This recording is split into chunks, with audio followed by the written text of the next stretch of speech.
Abu Nawas juga dikenal sebagai sosok yang menyikapi masalah dengan bijak dan sabar. Salah satu masalah yang dia hadapi adalah situasi keuangan keluarga Abu Nawas dikatakan sedang kesulitan.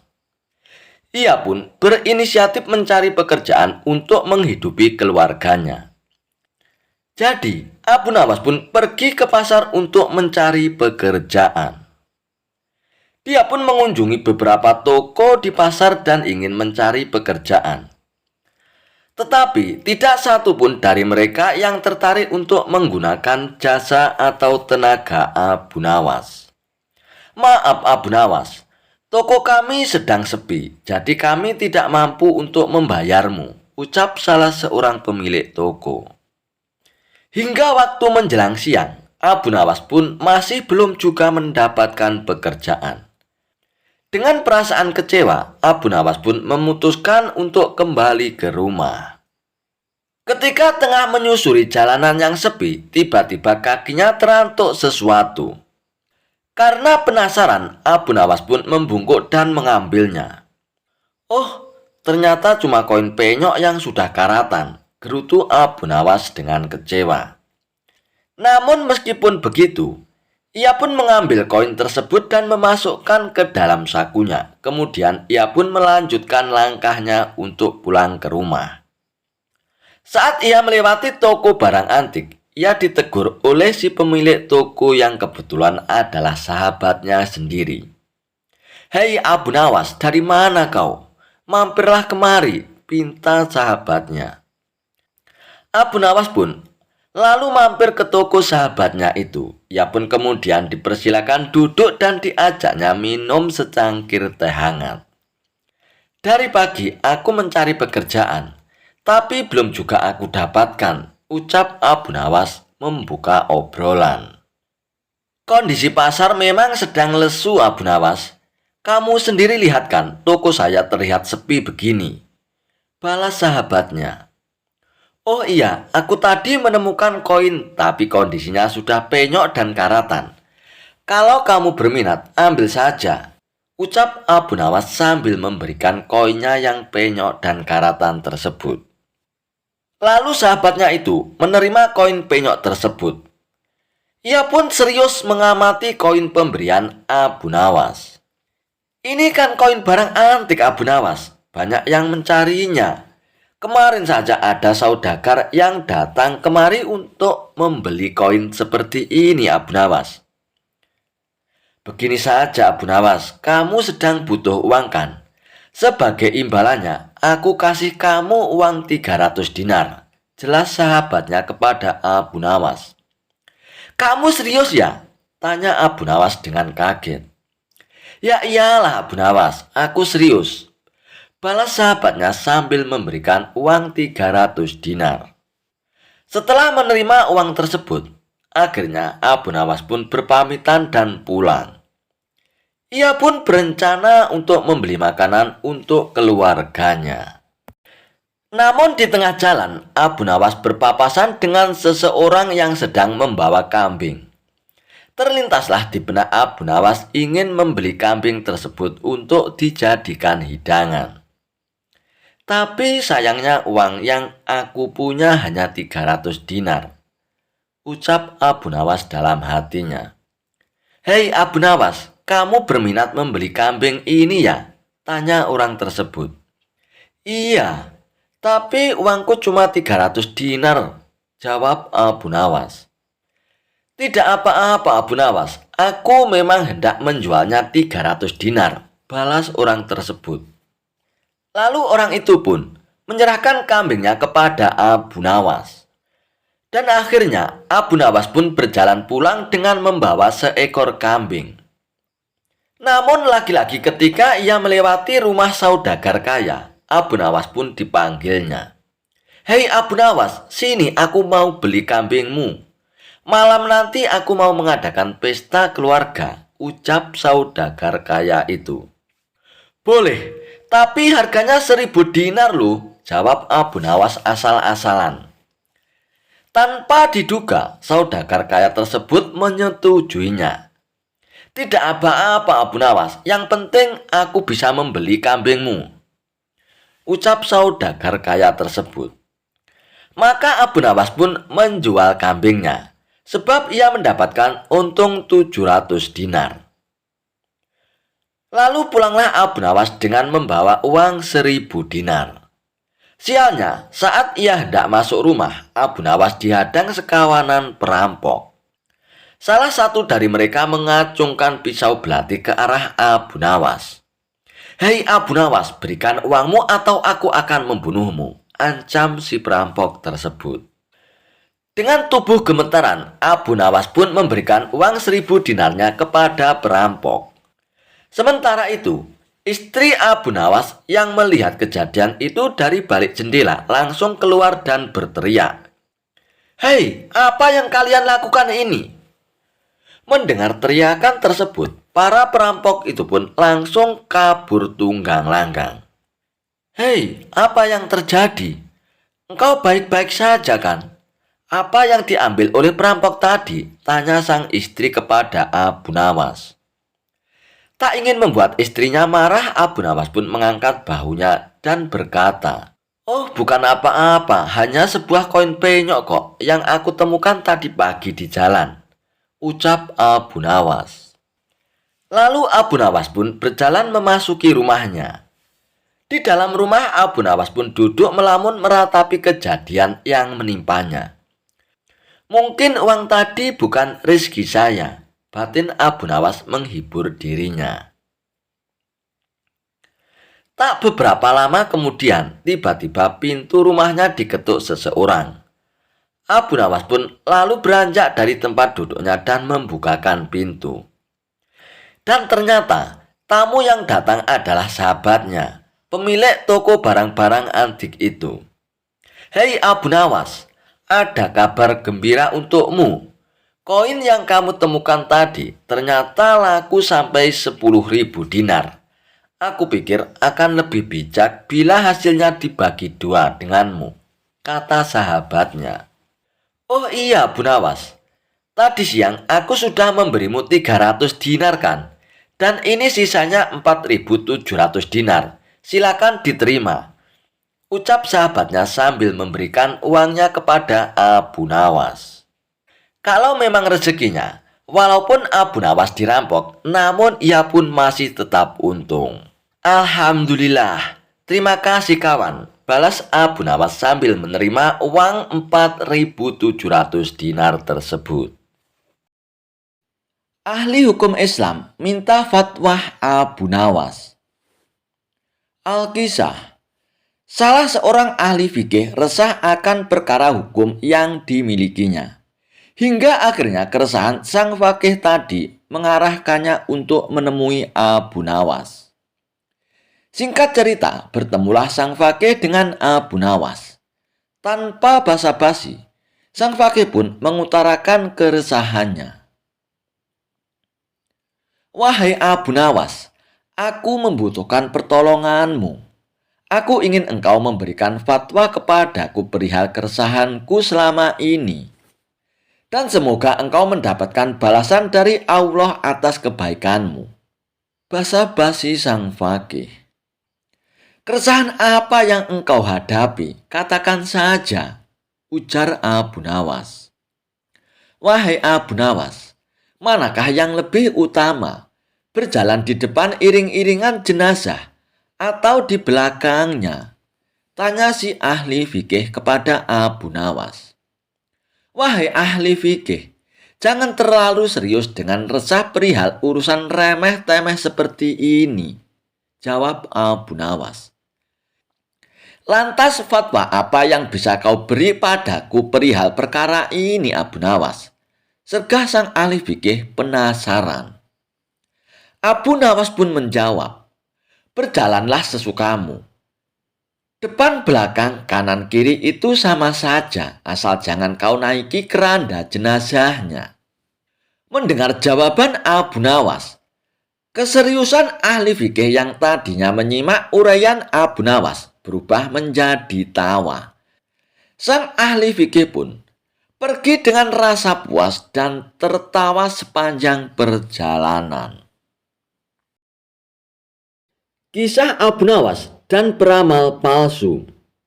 Dikabarkan bahwasanya di kota Baghdad ada seseorang yang mengaku sebagai seorang peramal yang sakti hingga menggemparkan kota Baghdad. Kabar tersebut didengar oleh Abu Nawas. Peramal sakti tersebut sesumbar di depan orang banyak bahwasanya ia mengetahui peristiwa yang akan datang. Bahkan ada sebagian orang sengaja datang ke tempat peramal itu untuk meminta diketahui nasibnya. Hal ini membuat rakyat pun penasaran, termasuk Abu Nawas. Dengan ekspresi layaknya orang sakti, orang tersebut memberitahu kepada pasiennya tentang nasib yang akan terjadi di kemudian hari. Orang yang mengaku sakti itu cukup pintar mengolah kata-kata. Sebab apabila ramalannya tidak sesuai dengan kenyataan, dia beralasan karena si pasien telah melanggar aturannya, sehingga nasib baiknya tidak kunjung datang. Anehnya, ada saja orang yang percaya dengan bualan si peramal palsu tersebut. Alhasil, rumahnya kini banyak didatangi pasien yang ingin diramal masa depannya. Hal ini membuat Abu Nawas pun resah. Ia ingin sekali memberi pelajaran kepada si peramal palsu tersebut. Setelah berpikir lama, akhirnya sosok Abu Nawas pun menemukan ide untuk mengerjai orang yang mengaku sakti tersebut. Keesokan harinya, Abu Nawas pun datang ke rumah si peramal palsu dengan membawa tongkat di tangannya. "Ada apa, wahai anakku? Apa yang kau keluhkan?" tanya si peramal palsu itu dengan nada yang sok berwibawa. "Aku cuma mau bertanya, Pak Tua. Apa benar Anda bisa meramal masa depan?" tanya Abu Nawas. "Oh, tepat sekali anakku. Kau datang ke tempat yang benar," jawab orang tersebut. "Oh, begitu ya. Selain meramal masa depan orang, apakah Anda juga bisa meramal nasib Anda sendiri di masa yang akan datang?" tanya Abu Nawas lagi. "Oh, tentu saja bisa, wahai anakku. Aku bisa tahu apa yang akan terjadi pada diriku sendiri," jawab si peramal palsu tersebut. Setelah mendengar pengakuan peramal palsu tersebut, tiba-tiba Abu Nawas pun memukulkan tongkatnya tepat mengenai kepala si peramal palsu itu. "Aduh, kenapa kau memukulku, anakku?" tanya peramal palsu dengan kesakitan. "Oh, tadinya Anda bisa tahu apa yang akan terjadi pada diri Anda. Seharusnya sebelum aku memukul, Anda sudah menghindar. Berarti Anda ini pembohong," ujar Abu Nawas. "Oh tidak, wahai anakku. Sebenarnya aku sudah tahu. Bahkan sebelum kau datang ke sini, aku sudah tahu, anakku," kata si peramal palsu itu dengan berpura-pura. "Tapi kenapa Anda tidak mengelak waktu aku pukul?" tanya Abu Nawas lagi. "Itu aku sengaja membiarkannya," jawab peramal palsu tersebut. "Baiklah, sekarang coba tebak apa yang akan menimpamu lagi," tanya Abu Nawas sambil mengangkat tongkatnya.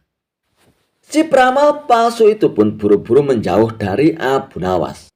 "Kamu pasti akan memukulku, anakku," jawab si peramal palsu itu. "Anda salah, Pak Tua," balas Abu Nawas. Bersamaan dengan itu Abu Nawas pun menghancurkan barang-barang yang ada di rumah peramal tersebut. Hingga rumah itu pun menjadi berantakan. Banyak barang yang pecah akibat pukulan tongkat Abu Nawas. Tidak terima dengan perilaku Abu Nawas, peramal palsu itu pun lalu mengadukan kepada Tuan Hakim. Singkat cerita, Abu Nawas dan si peramal palsu itu diundang ke pengadilan untuk menemui Tuan Hakim. Di depan Tuan Hakim, si peramal palsu menuntut Abu Nawas dihukum berat sebab telah memukul dirinya dan membuat onar di rumahnya. Hei Abu Nawas, apa alasanmu sampai tega memukul dia dan kenapa kau menghancurkan barang-barang yang ada di rumahnya? Tanya Tuan Hakim kepada Abu Nawas. Oh begini Tuan Hakim, awalnya hamba tanya ke dia, apakah bisa tahu nasib yang akan terjadi kepada dirinya sendiri? Dia kan ngakunya peramal yang sakti dan bilang katanya tahu apa yang akan terjadi di masa yang akan datang Tuan Hakim. Tapi saat hamba pukul pakai tongkat, dia tidak menghindar. Tuan Hakim, pasti dia akan menghindarkan apabila tahu ada orang yang akan memukulnya. Jadi siapa yang salah? Dia yang pembohong atau hamba yang memukul dia? Tutur Abu Nawas kepada Tuan Hakim. Lalu saat hamba hancurkan barang-barangnya, ternyata dia juga tidak tahu Tuan Hakim. Kalau dia tahu, pasti sebelum hamba datang sudah mengamankan barang-barangnya. Katanya bisa meramal masa depan, sedangkan masa depan dirinya sendiri saja tidak tahu. Berarti dia yang pembohong Tuan Hakim. Jelas Abu Nawas. Ada benarnya apa yang dikatakan Abu Nawas. Kalau kau memang mengaku peramal, harusnya kau tahu apa yang akan terjadi kepadamu, ucap Tuan Hakim kepada peramal palsu tersebut. Dan akhirnya Abu Nawas pun dibebaskan dari tuntutan hukuman. Sementara orang yang mengaku sakti sebagai peramal palsu itu pun menjadi kapok. Dia tidak berani lagi membuka praktek ramalannya lagi. Kisah Abu Nawas kehujanan, tapi bajunya tidak basah sama sekali, membuat raja pun sampai bengong. Dikisahkan, Abu Nawas diajak berburu di hutan bersama Baginda Raja. Mereka pun ditemani rombongan dari istana. Ketika Abu Nawas, Baginda Raja, dan rombongan sedang asik berburu, hujan sangat deras turun. Mereka langsung basah kuyup karena kuda yang ditunggangi tidak bisa berlari dengan kencang. Cerita lucu Abu Nawas memang tidak pernah bosan untuk disimak. Kali ini soal sosok humoris itu dan kuda lambat atau cepat di tengah guyuran hujan. Berawal ketika Raja Harun Ar-Rasyid memerintahkan Abu Nawas ikut berburu hewan buas beruang di hutan. Abu Nawas tak bisa mengelak titah raja meskipun harus diakui sangat takut kepada beruang. Raja dan pengawalnya sudah memprediksi bahwa hari-hari berburu akan dilalui dengan guyuran hujan deras. Tidak mau pakaian basah kuyup, raja dan para pengawalnya menunggangi kuda yang larinya cepat. Sedangkan Abu Nawas hanya dipasrahi kuda yang lambat. Tetapi raja dan para pengawalnya heran ketika melihat pakaian Abu Nawas tetap kering. Sedangkan raja dan para pengawalnya pun basah kuyup. Padahal Abu Nawas hanya menunggangi kuda lambat yang tidak mungkin bisa menembus guyuran hujan untuk mencapai tempat berteduh terdekat. Seketika itu, raja bertitah kepada para pengawalnya untuk menggunakan kuda yang lambat seperti yang dipakai Abu Nawas, supaya pakaian tidak basah kuyup. Benar saja, hari kedua berburu menuju lokasi, hujan turun lebih deras dari hari pertama. Tetapi raja dan pengawalnya pun tetap basah kuyup. Tidak seperti apa yang terjadi pada diri Abu Nawas. Dengan kuda yang lebih cepat, Abu Nawas sampai di lokasi tempat dahulu. Tentu dengan pakaian yang tetap kering, raja dan pengawalnya keheranan dan penasaran. Sebenarnya apa yang telah dilakukan Abu Nawas agar pakaian tetap kering dari guyuran hujan? Terus terang Abu Nawas, bagaimana caramu menghindari hujan? Tanya sang raja. Mudah tuanku yang mulia, kata Abu Nawas sambil tersenyum. Sedangkan aku dengan kuda yang cepat tidak sanggup mencapai tempat berteduh terdekat. Apalagi dengan kuda yang lambat ini, keluh raja. Hamba sebenarnya tidak melarikan diri dari hujan yang mulia, jelas Abu Nawas. Lalu apa yang kamu lakukan? Tanya raja lebih penasaran. Begitu hujan turun, hamba secepat mungkin melepas pakaian hamba dan segera melipatnya. Lalu hamba mendudukinya paduka. Ini hamba lakukan sampai hujan berhenti, ungkap Abu Nawas. Mendengar jawaban Abu Nawas, sang raja pun hanya tersenyum dan menggeleng-gelengkan kepala. Seakan ia mengakui kecerdikan Abu Nawas. Kisah lucu Abu Nawas saling ejek dengan Abu Jahal. Cerita lucu Abu Nawas kali ini melibatkan Abu Jahal. Bermula dari setiap kali ada tetangga yang mengadakan pesta. Biasanya Abu Jahal yang paling rakus. Tanpa rasa malu, ia memakan semua hidangan yang ada di meja makan. Bahkan Abu Jahal pernah sampai menyembunyikan makanan di dalam kantong bajunya. Perbuatan ini membuat tamu-tamu yang lain merasa risih. Tapi oleh Abu Nawas dijadikan kesempatan untuk mengerjai Abu Jahal. Dan hal ini ternyata sudah sering terjadi. Dimanapun tempat mengadakan acara pesta, Abu Jahal menunjukkan sifat rakusnya. Disitulah Abu Nawas langsung mengerjainya. Tentu saja ulah konyol Abu Nawas ini membuat para tamu yang hadir tertawa terpingkal-pingkal. Sementara Abu Jahal yang sering menjadi bahan tertawaan menyimpan rasa dendam kepada Abu Nawas. Ia pun berniat ingin membalasnya. Pada suatu ketika, Tuan Hamid yang merupakan tetangga mereka hendak mengadakan pesta syukuran. Semua tetangga diundang untuk makan malam, termasuk Abu Jahal dan Abu Nawas.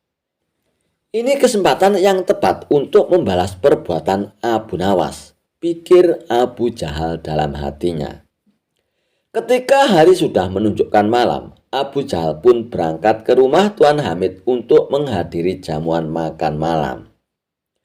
Sesampainya di sana, ternyata para tamu undangan sudah duduk berkumpul di depan meja yang besar. Di situ tampak juga Abu Nawas yang sedang ngobrol asik bersama tamu yang lainnya. Sembari menunggu hidangan yang akan disajikan, Abu Jahal pun menghampiri mereka. Ia sengaja mengambil tempat duduk yang bersebelahan dengan Abu Nawas. Melihat kedatangan Abu Jahal, Abu Nawas pun menyapanya. "Hei Abu Jahal, tumben datangnya telat. Biasanya kamu paling awal," celetuk Abu Nawas menggoda Abu Jahal. Semua tamu yang hadir pun spontan tertawa mendengarnya. Namun Abu Jahal tetap tenang. Ia tidak terpancing dengan ledekan Abu Nawas. Tidak beberapa lama kemudian, datanglah hidangan sop kambing yang sangat lezat dan menggugah selera. Setelah diletakkan di meja makan, tibalah waktunya untuk menyantap hidangan tersebut. Abu Jahal yang biasanya paling pertama mengambil makanan, memilih untuk tetap tenang. Ia hanya memandangi para tamu yang asik mengambil sop kambing tersebut. Begitu juga dengan Abu Nawas, terlihat sangat antusias mengambil sop kambing yang ada di meja makan. Lalu ia menyantapnya dengan sangat lahap. Mungkin karena sedang lapar, Abu Nawas sampai beberapa kali menambah porsinya. Melihat tingkah Abu Nawas, terbesit di benak Abu Jahal untuk membalas dendam. Ia pun mengejek Abu Nawas. "Hei Abu Nawas, kamu ini seperti serigala yang kelaparan saja. Atau barangkali kamu dendam ya sama kambing itu sampai-sampai sangat bersemangat untuk menghabisi sopnya," olok Abu Jahal. Abu Jahal dan para tamu undangan pun langsung tertawa mendengar ucapan itu. Abu Nawas yang baru tersadar kalau dirinya menjadi bahan tertawaan segera membalas ejekan Abu Jahal. "Hai Abu Jahal, sop kambing ini lezat sekali. Kenapa kamu tidak memakannya? Biasanya, kamu kan yang paling pertama dan yang paling banyak makannya. Jangan-jangan kamu dibesarkan oleh induk kambing ini ya, dan dia yang menyusuimu waktu kecil. Makanya kamu tidak tega untuk menyantap dagingnya," balas Abu Nawas. Mendengar ucapan Abu Nawas, para tamu yang hadir pun tertawa terpingkal-pingkal. Bahkan tertawa mereka pun lebih kencang dari sebelumnya. Sementara muka Abu Jahal seketika berubah memerah menahan emosi. Ia pun memilih meninggalkan acara pesta yang diadakan oleh Tuan Hamid tersebut. Abu Nawas pun tersenyum puas. Kisah Abu Nawas dan ujian raja yang aneh. Pada suatu hari, Baginda Raja Harun Ar-Rasyid sedang merasa bosan. Ia ingin mencari hiburan dan tantangan yang baru. Akhirnya, ia pun berkata kepada menterinya, "Wahai menteri, siapapun yang bisa melakukan 3 hal mustahil ini akan aku beri hadiah besar. Dan 3 hal itu adalah membuat keledai tertawa, membuat keledai menangis, dan membuat keledai lari terbirit-birit ketakutan." Seluruh istana pun menjadi gempar. Para menteri dan rakyat pun mencoba berbagai cara, mulai dari bercerita lucu, menyanyi, bahkan berdandan seperti badut. Tapi si keledai itu tetap cuek saja, hanya diam memandangi mereka seperti sedang mikir utang. Dan tiba-tiba datanglah Abu Nawas dengan santai sambil membawa sebuah karung dan tersenyum lebar. "Wahai Abu Nawas, kau yakin bisa membuat keledai itu tertawa ya, menangis dan ketakutan?" tanya Baginda Raja. "Percayalah Paduka yang mulia, saya sudah terbiasa menghadapi hal yang lebih keras dari keledai, yaitu istri saya Paduka," ujar Abu Nawas. Lalu Abu Nawas pun mendekati keledai itu dan berbisik di telinganya. Dan tiba-tiba keledai itu pun tertawa terbahak-bahak. Giginya pun kelihatan, bahkan sambil berguling-guling. Semua yang melihat pun sampai melongo. "Apa yang kamu bisikkan Abu Nawas?" tanya Baginda Raja. "Ampun Paduka yang mulia, saya hanya bilang padanya bahwa sebentar lagi dia akan diangkat jadi menteri kerajaan," ucap Abu Nawas.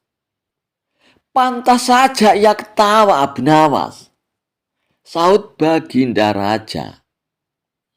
Giliran kedua, Abu Nawas pun kembali mendekati keledai itu.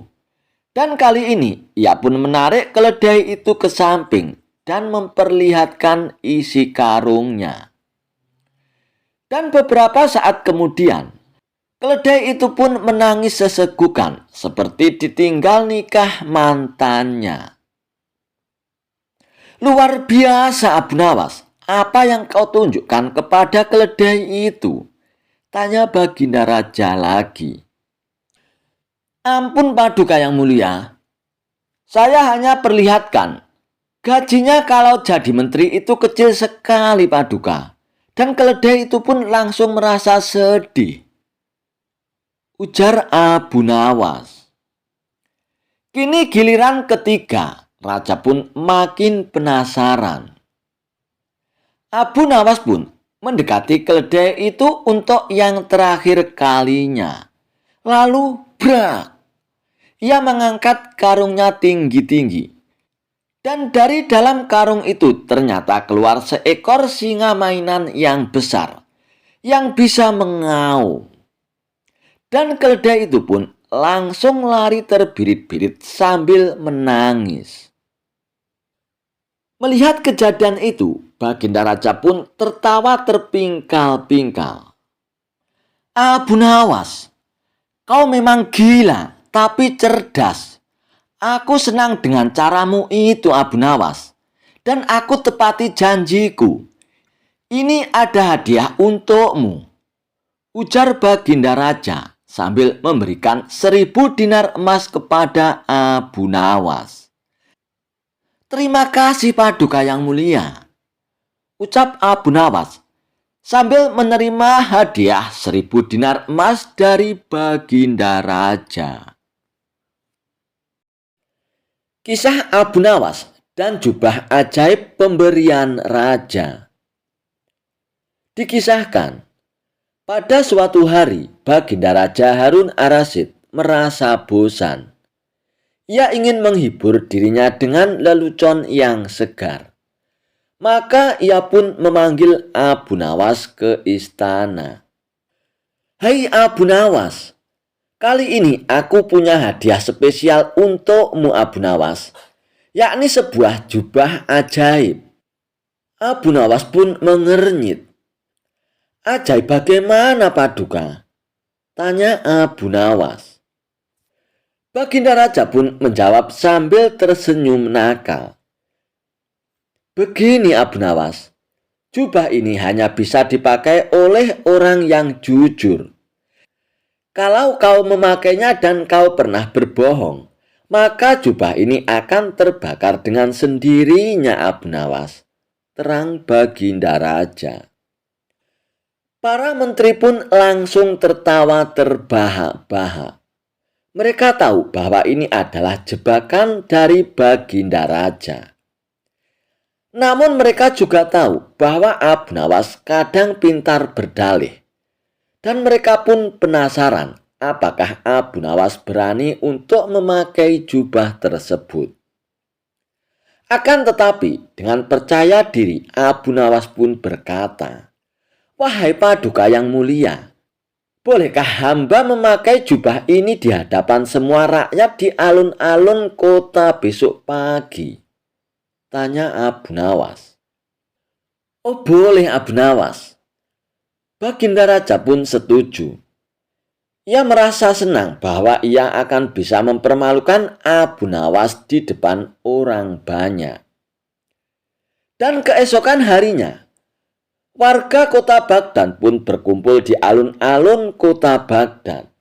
Mereka ingin melihat apakah Abu Nawas akan terbakar karena kebohongannya. Tak lama kemudian, Abu Nawas pun muncul sambil membawa jubah dalam kotak kayu. Ia pun lalu naik ke atas panggung dan berkata, Wahai rakyat kota Baghdad, sebelum aku memakai jubah ini, izinkanlah aku jujur. Aku bukanlah orang yang selalu jujur. Aku pernah berbohong kepada istriku, kepada tetanggaku, bahkan kepada rajaku. Mendengar itu, semua orang pun terdiam. Ini adalah pengakuan yang mengejutkan. Lalu Abu Nawas pun berkata lagi, Tapi karena aku sudah jujur mengakui kebohongan, bukankah aku sekarang seorang yang jujur? Semua orang pun ternganga. Raja pun sampai melongo. Dan dengan mantap Abu Nawas pun memakai jubah itu dan tidak terbakar sama sekali. Warga pun langsung bersorak-sorai. Raja pun tak bisa menahan tawa. Dan ia pun bertepuk tangan. Lalu ia pun berkata, Dasar kau ini Abu Nawas. Bahkan jubah ajaibku pun bisa kau kalahkan dengan kepintaranmu. Abu Nawas pun membungkuk sambil tersenyum. Ampun Paduka yang mulia, Hamba hanya ingin menunjukkan bahwa kejujuran kadang datang dari pengakuan yang paling memalukan Paduka, ujar Abu Nawas. Dan akhirnya Baginda Raja pun menambahkan hadiah emas kepada Abu Nawas. Dan sejak itu, semua orang di Baghdad pun makin sulit membedakan mana kejujuran dan mana kejahilan Abu Nawas. Suatu hari, Abu Nawas merasa sedih karena kehilangan burung yang amat disayanginya. Tidak ingin kesedihannya berlarut-larut, ia pun berinisiatif membeli burung yang baru. Maka pergilah Abu Nawas ke pusat kota untuk membeli burung. Setibanya di pasar, Abu Nawas pun langsung mendatangi salah satu toko yang menjual beraneka macam burung. "Anda mencari burung jenis apa, Tuan?" tanya penjual burung kepada Abu Nawas. "Aku mau lihat-lihat dulu, Tuan. Nanti kalau sekiranya ada yang cocok, baru nanti aku beli," jawab Abu Nawas. Lalu tanpa sengaja, Abu Nawas pun melihat ada burung yang sangat indah. Bulunya warna-warni dan kemilau. "Burung apa ini, Tuan? Aku baru melihatnya," tanya Abu Nawas. "Oh, ini burung dari India, Tuan. Apakah Tuan berminat?" jawab si penjual burung. "Iya, Tuan, aku tertarik sekali. Tapi apa burung ini bisa berkicau?" tanya Abu Nawas lagi. "Waduh, sayang sekali, Tuan.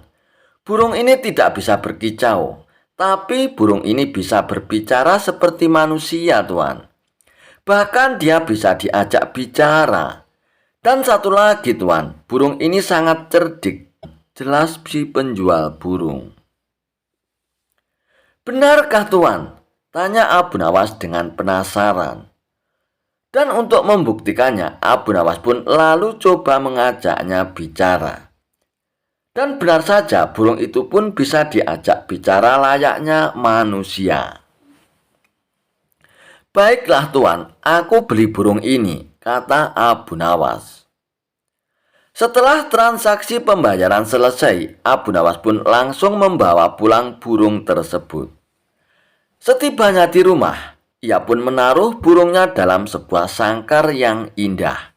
Lalu ketika saat Abu Nawas sedang asik bercengkrama dengan si burung, tiba-tiba datanglah beberapa pengawal istana ke rumah Abu Nawas. "Tuan Abu Nawas, Anda diperintahkan Baginda Raja untuk menghadap sekarang," kata salah satu pengawal istana. "Oh, baiklah pengawal, aku akan segera ke sana. Kalian pergilah dulu, nanti aku akan menyusulnya," balas Abu Nawas. Singkat cerita, Abu Nawas pun datang ke istana menghadap Baginda Raja. Ternyata Baginda Raja akan mengutus Abu Nawas pergi ke negeri India untuk suatu keperluan. Sepulangnya dari istana, Abu Nawas pun langsung berkemas dan bersiap-siap. Tidak lupa, ia juga berpamitan kepada burungnya yang baru itu. "Hai burungku, aku tahu kau berasal dari India, dan Baginda Raja akan mengutusku ke negerimu. Apa kau punya permintaan? Barangkali kau kangen dengan makanan India. Aku bisa membawakannya untukmu," kata Abu Nawas. "Aku mohon dan aku minta kepadamu, lepaskan aku dari sangkarku ini. Itu permintaanku," jawab si burung. "Kalau itu permintaanmu, aku tidak bisa. Aku tidak mungkin melepaskanmu. Aku membelimu dengan harga yang mahal. Kau sudah menjadi milikku sekarang," ujar Abu Nawas. "Baiklah, kalau kau memang tidak bisa melepaskanku, tapi bila permintaan keduaku ini kau penuhi, aku akan sangat senang," balas si burung. "Apa permintaan keduamu itu?" tanya Abu Nawas. "Aku minta tolong kepadamu jika kau telah sampai ke negeri India. Pergilah ke sebuah hutan di desa sana. Kabarkanlah kepada saudara-saudaraku bahwa saat ini aku berada dalam sangkar di rumahmu. Melalui kabar ini, aku berharap mereka tidak gelisah mencariku. Itulah permintaan keduaku, tutur si burung. Memangnya semua burung yang jenisnya sepertimu bisa mengerti bahasa manusia ya? Tanya Abu Nawas. Iya, mereka yang jenisnya sepertiku pasti bisa mengerti bahasa manusia dan bisa bicara seperti aku, jawab si burung. Baik, aku akan berusaha memenuhi permintaan keduamu, ucap Abu Nawas. Singkat cerita, sampailah Abu Nawas di negeri India. Ia pun langsung melaksanakan tugas dari Baginda Raja. Setelah tugas-tugasnya selesai, barulah Abu Nawas menuju hutan di desa yang dimaksud oleh burungnya. Dan tidak disangka-sangka, baru saja memasuki hutan beberapa puluh meter, Abu Nawas melihat sekawanan burung hinggap di sebuah dahan pohon tepat di atas kepalanya. Burung-burung itu mirip dengan burung yang ada di rumah Abu Nawas. Abu Nawas pun segera berkata kepada sekawanan burung itu, "Wahai burung, aku ingin menyampaikan pesan dari saudaramu, bahwa saat ini saudaramu terkurung di dalam sangkar yang ada di dalam rumahku. Kalian jangan mencarinya, karena saat ini saudaramu telah menjadi milikku," kata Abu Nawas. Mendengar kabar tersebut, salah satu burung tiba-tiba pingsan dan terjatuh mengenai kaki Abu Nawas. Lalu Abu Nawas pun memungutnya dan membolak-balik badan si burung. Aneh, burung ini mendadak mati. Mungkin ia kaget karena mendengar kabar saudaranya sekarang terpenjara dalam sangkar dan jauh berada di negeriku, kata Abu Nawas dalam hatinya. Abu Nawas pun tidak mau ambil pusing atas kejadian ini. Hal terpenting dia adalah menyampaikan pesan si burung kepada saudara-saudaranya. Abu Nawas pun lalu memutuskan berlayar kembali dan pulang ke negerinya. Setibanya di rumah, ia memberitahu kepada burungnya bahwa permintaannya telah disampaikan. "Bagaimana kabar saudara-saudaraku? Apakah mereka baik-baik saja?" tanya si burung kepada Abu Nawas. "Semuanya baik-baik saja, tapi ada salah satu burung yang tiba-tiba langsung mati saat mendengar kabar kalau kau sekarang berada di sini," kata Abu Nawas. Mendengar berita yang disampaikan oleh Abu Nawas, burung yang ada di sangkar itu pun tiba-tiba pingsan dan jatuh. Spontan saja Abu Nawas menjadi kaget dan segera mengambil burung tersebut. Setelah dibolak-balikkan, ternyata burungnya mati mendadak. Apakah mungkin ini gara-gara mendengar kabar kalau saudaranya telah mati? Ia sangat terkejut sampai mengalami kematian, pikir Abu Nawas. Abu Nawas pun menjadi sedih sekali. Lalu Abu Nawas pun mengambil burung itu, lalu menempatkannya di bibir jendela. Akan tetapi, tiba-tiba burung itu pun segera terbang dan hinggap di salah satu dahan pohon dekat jendela rumah Abu Nawas. Sebelum terbang tinggi, si burung pun berkata kepada Abu Nawas, "Wahai Tuan, ketahuilah apa yang kau anggap kesedihan bisa jadi merupakan kabar baik bagi yang lain. Mungkin Tuan bersedih karena aku lepas dari sangkarmu. Tapi aku akan bahagia karena bisa lepas dari sangkarmu, Tuan." Si burung itu pun lalu terbang tinggi meninggalkan Abu Nawas. Ternyata benar apa yang dikatakan si penjual burung di pasar. Si burung bukan hanya bisa berbicara, tapi juga cerdik. "Aku telah dikelabui oleh burung itu," ucap Abu Nawas dengan rasa kecewa. Kisah Abu Nawas buang air besar di tempat tidur. Pada suatu waktu, Baginda Raja Harun ar-Rasyid sangat gundah hatinya. Seperti biasanya, dirinya ingin sosok Abu Nawas hadir di istana untuk menghibur hati sang raja. Namun setelah beberapa kali dipanggil, Abu Nawas belum juga menampakkan batang hidungnya. Entah kenapa Abu Nawas enggan untuk menghadap Baginda Raja. Setelah lama berpikir, akhirnya Baginda Raja pun menemukan cara agar Abu Nawas bisa hadir di istana kerajaannya.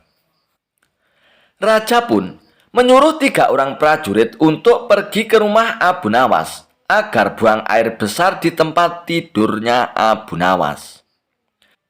Hai pengawal, pergilah ke rumah Abu Nawas dan beraklah di tempat tidur Abu Nawas kalian. Dan kalau kalian berhasil, maka masing-masing akan aku beri uang 1000 dirham. Titah Baginda Raja. Daulat Paduka Raja, jawab ketiga pengawal itu secara bersamaan. Sementara itu, duduk di sebelahnya ada Ki Patih yang mendengar obrolan rajanya dengan ketiga pengawal itu. Karena berhubung tugas yang diberikan kepada 3 anak buahnya yang agak aneh, Ki Patih pun memberanikan diri untuk bertanya kepada sang raja. Maaf Paduka Raja, bukankah tugas yang diberikan itu tampak aneh dan sangat menghina? Tanya Patih kepada Baginda Raja. Patih, memang benar. Tapi itulah siasatku agar Abu Nawas segera hadir ke istana, jawab Baginda Raja. Apakah gerangan rencana Baginda? Tanya Patih lagi. Nanti kamu akan segera mengetahuinya. Dan sekarang kamu ikutilah ketiga anak buahmu itu, dan intailah mereka, dan sampaikan juga kepada Abu Nawas. Bila dia berhasil menggagalkan tugas pengawalku itu, maka Abu Nawas akan aku beri uang 3000 dirham. Dan sekaligus, ia boleh memukul utusanku itu, titah Baginda Raja. Dengan perasaan yang masih bingung, Patih pun segera melaksanakan perintah Baginda Raja.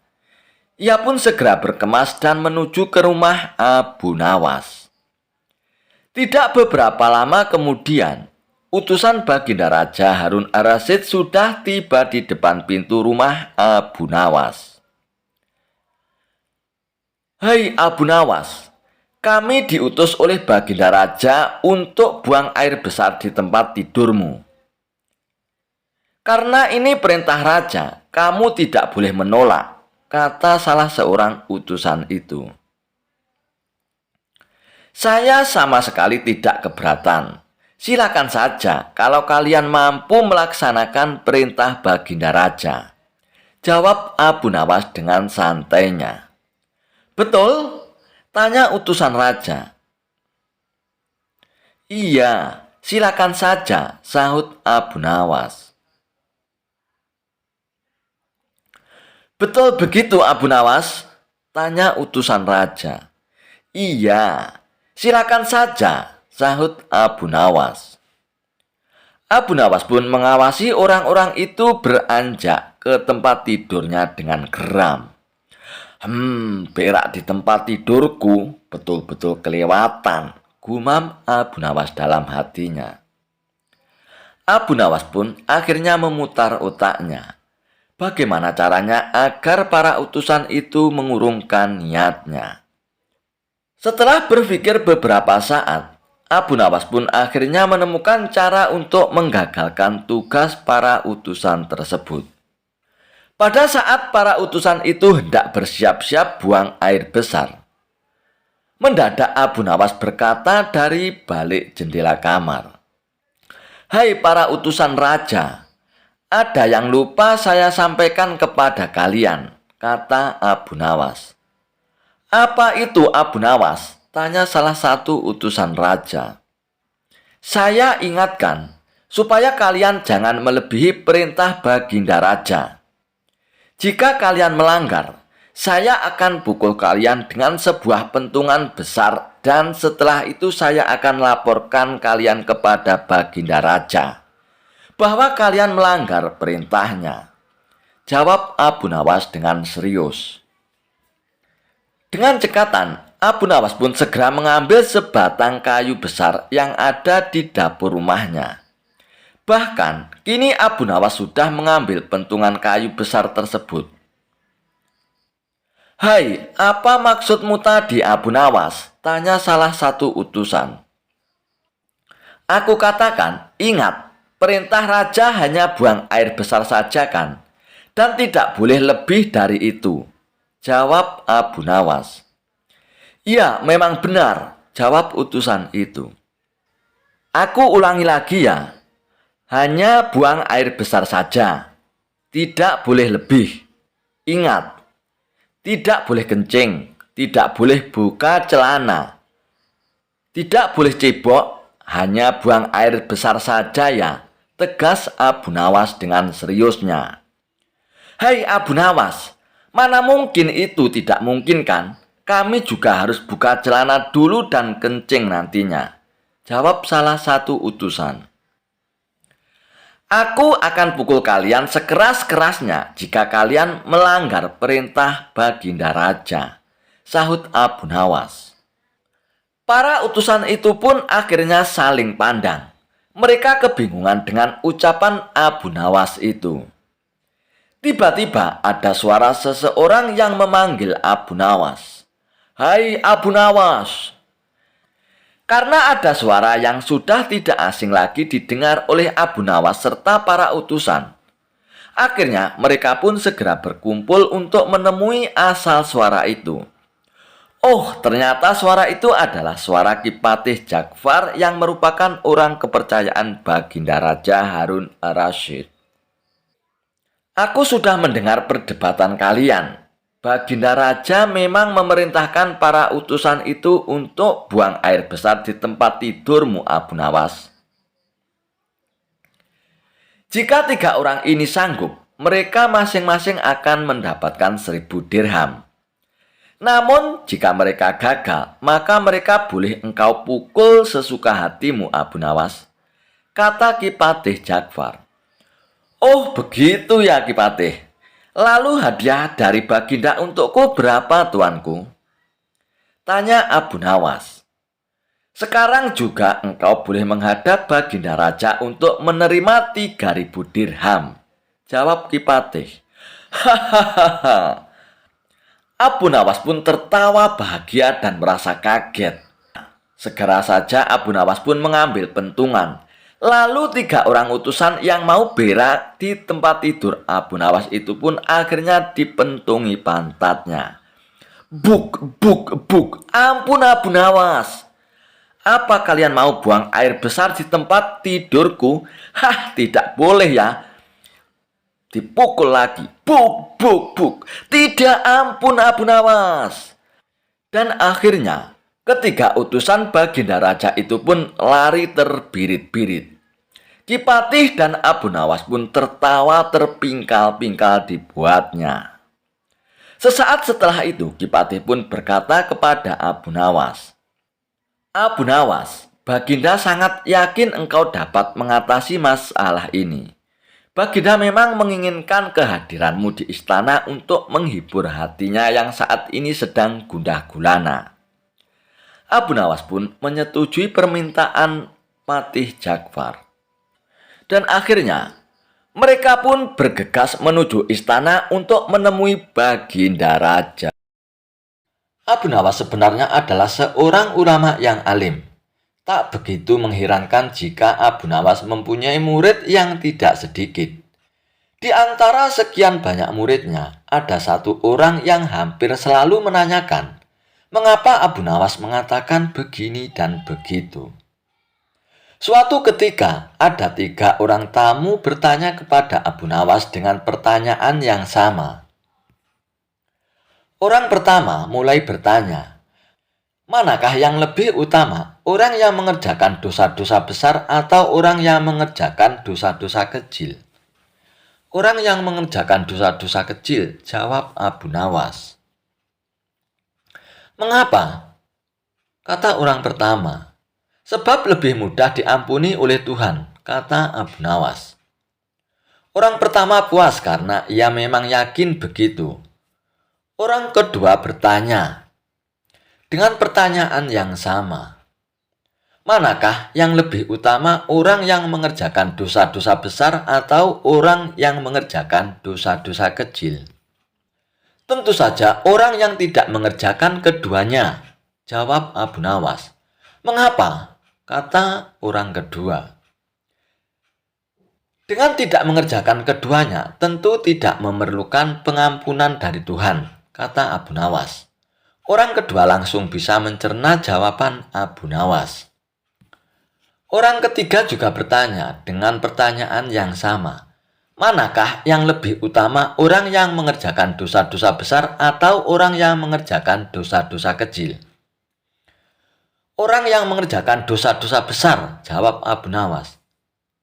Mengapa? Kata orang ketiga. Sebab pengampunan Allah kepada hambanya sebanding dengan besarnya dosa-dosa hamba itu, jawab Abu Nawas. Orang ketiga menerima alasan Abu Nawas. Kemudian ketiga orang itu pun pulang dengan perasaan puas. Karena belum mengerti, seorang murid Abu Nawas bertanya, mengapa dengan pertanyaan yang sama bisa menghasilkan jawaban yang berbeda? Manusia dibagi 3 tingkatan, tingkatan mata, tingkatan otak, dan tingkatan hati. Apakah tingkatan mata itu? Apakah tingkatan otak itu? Tanya murid Abu Nawas. Orang pandai yang melihat bintang di langit, ia mengatakan bintang itu besar karena ia berpengetahuan, jawab Abu Nawas. Lalu apa tingkatan hati itu? Tanya murid Abu Nawas. Orang pandai yang mengerti yang melihat bintang di langit, ia tetap mengatakan bintang itu kecil, walaupun ia tahu bintang itu besar. Karena bagi orang yang mengerti tidak ada sesuatu apapun yang besar jika dibandingkan dengan kemahabesaran Allah. Kini murid Abu Nawas mulai mengerti mengapa pertanyaan yang sama bisa menghasilkan jawaban yang berbeda. Ia pun bertanya lagi, wahai guru, mungkinkah manusia bisa menipu Tuhan? Mungkin, jawab Abu Nawas. Bagaimana caranya, guru? Tanya murid Abu Nawas ingin tahu. Dengan merayunya melalui pujian dan doa, kata Abu Nawas. Ajarkanlah doa itu padaku, wahai guru, pinta murid Abu Nawas. Doa itu adalah ilahilasturil firdausi a'la, wala akfa alan naril jahimi, wahabli taubatan wakfirli dunubi, wa innaka ghafiru zambil anzimi. Sedangkan arti doa itu adalah, wahai Tuhanku, aku ini tidak pantas menjadi penghuni surga, tetapi aku tidak akan kuat terhadap panasnya api neraka. Oleh sebab itu, terimalah tobatku serta ampunilah dosa-dosaku, karena sesungguhnya Engkaulah Zat yang mengampuni dosa-dosa besar. Melihat kisah di atas, bahwa Abu Nawas menunjukkan kecerdasannya dan kerendahan hatinya kepada Allah Subhanahu wa Ta'ala. Menanti raja. Pada suatu sore, ketika Abu Nawas ke warung teh, kawan-kawannya sudah lebih dahulu berada di sana. Ternyata mereka sengaja menunggu Abu Nawas. Nah, ini dia Abu Nawas datang, kata salah seorang dari mereka. Ada apa? Kata Abu Nawas sambil memesan secangkir teh hangat. Kami tahu engkau selalu bisa melepaskan diri dari perangkap-perangkap Raja Harun al-Rasyid. Tetapi kami yakin kali ini engkau pasti dihukum Baginda Raja bila engkau melakukannya. Kawan-kawan Abu Nawas membuka percakapan. Apa yang harus kutakutkan? Tak ada sesuatu apapun yang perlu ditakuti kecuali Allah Subhanahu wa Ta'ala, kata Abu Nawas menentang. Selama ini, belum pernah ada seorang di negeri ini yang berani memantati Baginda Raja Harun al-Rasyid. Bukankah begitu, hai Abu Nawas? Tanya kawan Abu Nawas. Tentu saja tidak ada yang berani melakukan hal itu, karena itu adalah pelecehan yang amat berat. Siapa saja yang melakukannya pasti akan dipancung, kata Abu Nawas memberitahu kepada mereka. Itulah yang ingin kami ketahui darimu. Beranikah engkau melakukannya? Tanya temannya yang lain. Sudah kukatakan bahwa aku hanya takut kepada Allah Subhanahu wa Ta'ala saja. Sekarang apa taruhannya bila aku bersedia melakukannya? Abu Nawas balik bertanya. 100 keping uang emas. Selain itu Baginda harus tertawa pada saat engkau pantati, tanya mereka. Bukan Abu Nawas namanya jika tidak bisa menyelesaikan sesuatu masalah. Ia menyanggupi tawaran yang amat berbahaya itu dan kembali pulang ke rumahnya. Kawan-kawan Abu Nawas merasa tidak yakin Abu Nawas sanggup untuk memantati Baginda dan membuat Baginda Raja tertawa.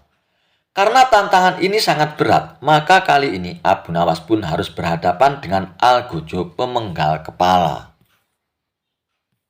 Minggu depannya, Baginda Raja Harun al-Rasyid akan mengadakan jamuan kenegaraan. Para menteri, pegawai istana, dan orang-orang dekat Baginda diundang, termasuk juga Abu Nawas. Abu Nawas merasa hari-hari berlalu dengan cepat, karena ia harus menciptakan jalan keluar yang paling aman bagi keselamatan lehernya dari pedang Al-Gujub. Tetapi bagi kawan-kawan Abu Nawas, hari-hari terasa amat panjang, karena mereka sudah tidak sabar menunggu pertaruhan yang amat mendebarkan itu. Persiapan-persiapan di halaman istana sudah mulai.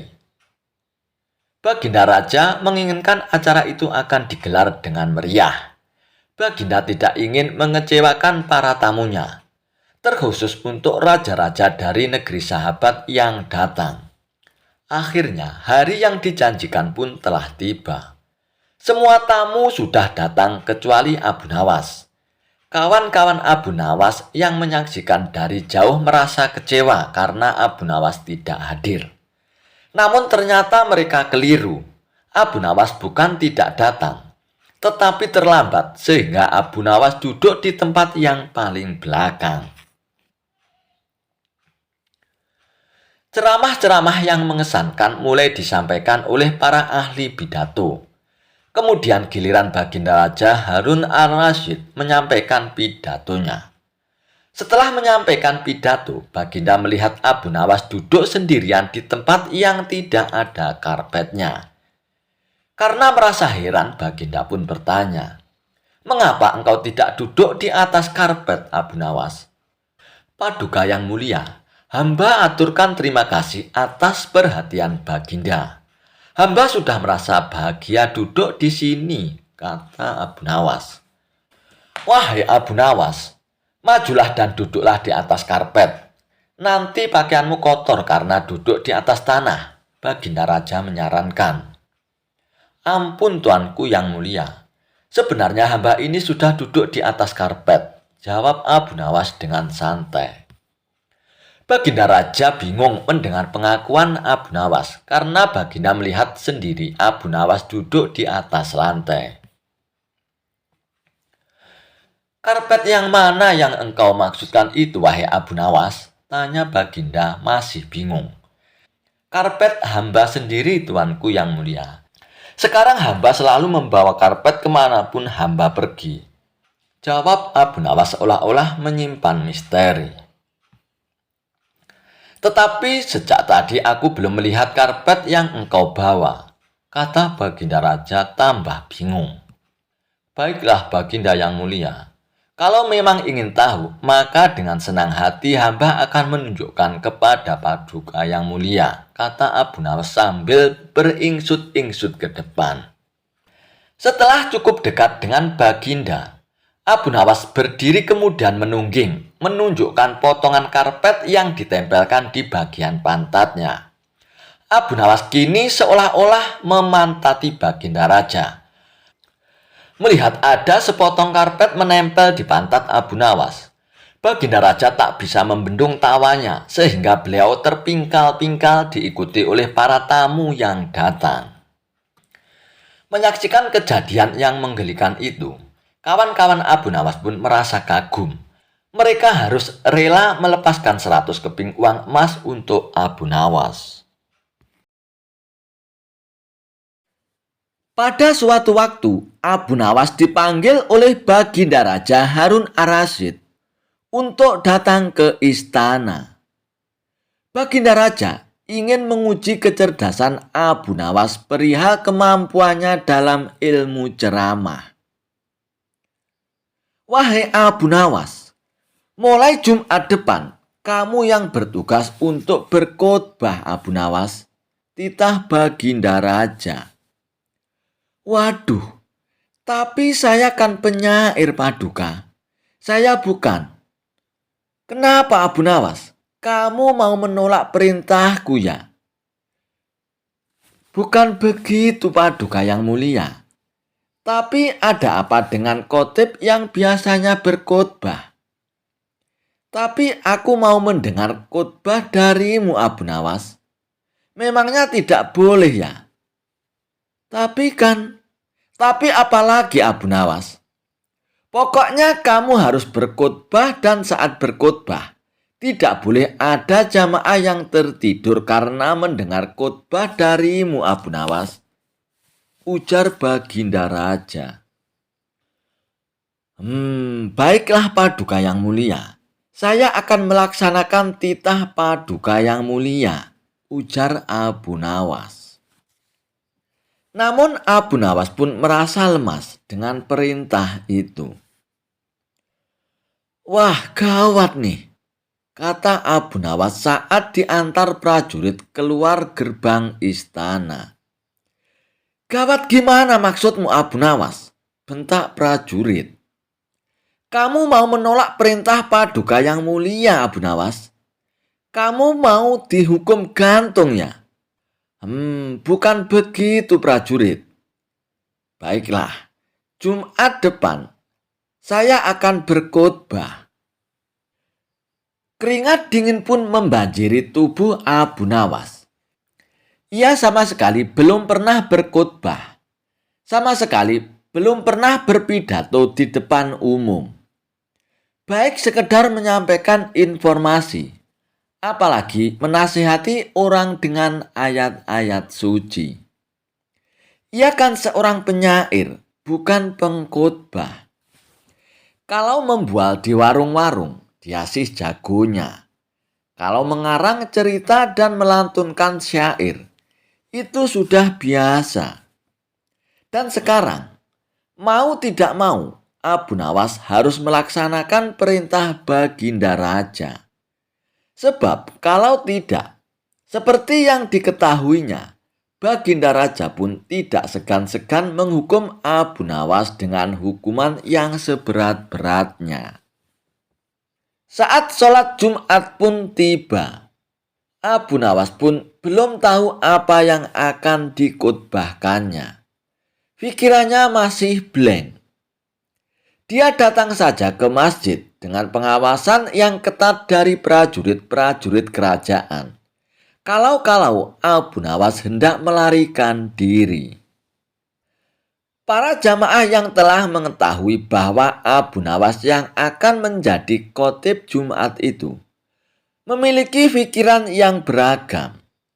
Ada yang merasa kasihan karena Abu Nawas bakal kena hukuman. Ada yang jadi malas ke masjid. Ada juga yang penasaran dengan isi khotbah yang akan dibawakan oleh Abu Nawas. Salah seorang jamaah pun memberanikan diri menegur Abu Nawas. Hai Abu Nawas, nanti akan bawakan tema apa saat berkhotbah? Belum tahu juga saya. Mau bawa temakan apa nantinya? Memangnya kamu bisa ya Abu Nawas? Sebenarnya aku merasa kasihan denganmu. Udahlah Abu Nawas, kabur aja ke negeri lain. Mumpung masih ada kesempatan. daripada kena hukuman pancung nantinya. Abu Nawas pun makin tidak bisa berkonsentrasi. Udahlah kawan, jangan nanya-nanya melulu. Bikin orang makin tak enak aja. Dan setelah takmir masjid memberikan pengumuman, saatnya Abu Nawas pun maju. Abu Nawas pun naik ke mimbar dengan jantung seakan mau copot. Keringat pun membanjiri wajahnya, seolah setiap saat dia habis berwudu. Mata para jamaah pun menatap tajam ke arah Abu Nawas. Mereka memandang seakan telah tiba malaikat maut menunggu perintah untuk mencabut nyawanya. Para prajurit kerajaan menatap tajam mengawasi Abu Nawas. Kalau dia melarikan diri. Suasana Jumatan pun menjadi mencekam. Abu Nawas telah berdiri di atas mimbar.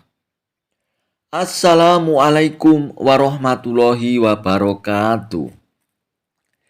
Jamaah pun menjawab dengan kompak dan penuh dengan konsentrasi.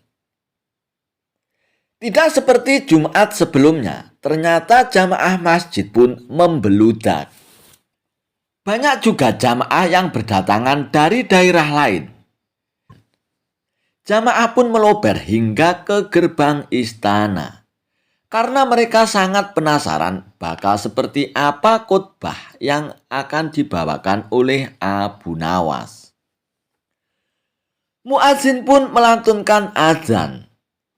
Dan di saat inilah Abu Nawas mendapatkan sebuah ide yang cemerlang tentang materi khotbahnya. Dan setelah mengucapkan pujian-pujian kepada Allah Subhanahu wa Ta'ala dan sholawat atas Nabi, Abu Nawas pun melanjutkan khotbahnya. Saudara-saudara sekalian, hadirin sidang Jumat yang dimuliakan Allah. Pada Jumat kali ini, apakah para hadirin tahu apa yang akan saya sampaikan? Jamaah pun kompak mengatakan tidak tahu. Abu Nawas pun menggebrak mimbar. Kok tidak tahu? Jamaah pun tercengang, begitu pula dengan Baginda Raja. Prajurit kerajaan pun semakin bersiaga. Jadi untuk apa khotib berdiri di sini kalau tidak ada yang tahu? Percuma saja dan sia-sia, tidak akan ada gunanya, lanjut Abu Nawas. Abu Nawas pun kemudian melanjutkan ceramahnya dengan penjelasan tentang kebodohan umat yang serba tidak tahu. Para hadirin sidang Jumat yang berbahagia, umat Islam harus banyak tahu, harus selalu belajar dan belajar, agar pengetahuan kita bertambah luas. Wahyu yang pertama turun adalah Iqra atau bacalah. Ini adalah perintah agar kita banyak belajar. Dan Abu Nawas pun makin bersemangat di atas mimbarnya. Dia memotivasi umat agar tidak menjadi umat yang bodoh. Untuk apa pengetahuan? Dia membukakan cakrawala kepada para jamaah. Dan para jamaah pun mendengarkan dengan antusias. Baginda Raja pun sangat senang dengan kondisi ini. Bahkan, sebenarnya ia pun sayang dengan Abu Nawas. Cuma terkadang caranya itu tidak seperti orang lain. Raja punya cara tersendiri. Raja juga senang karena para jamaah tidak ada yang tertidur saat Abu Nawas menyampaikan khotbahnya. Dan baru kali ini, para jamaah terlihat sangat antusias. Selepas sholat Jumat, Baginda Raja pun memanggil Abu Nawas. Wahai Abu Nawas, Jumat depan kamu lagi yang berkhotbah. Loh, kan sudah Paduka yang mulia. Hamba sudah menjalankan titah Paduka yang mulia sesuai dengan permintaan Paduka. Kilah Abu Nawas. Pokoknya harus Abu Nawas. Apa kamu mau digantung? Dan Abu Nawas pun tidak bisa mengelak dari perintah Baginda Raja.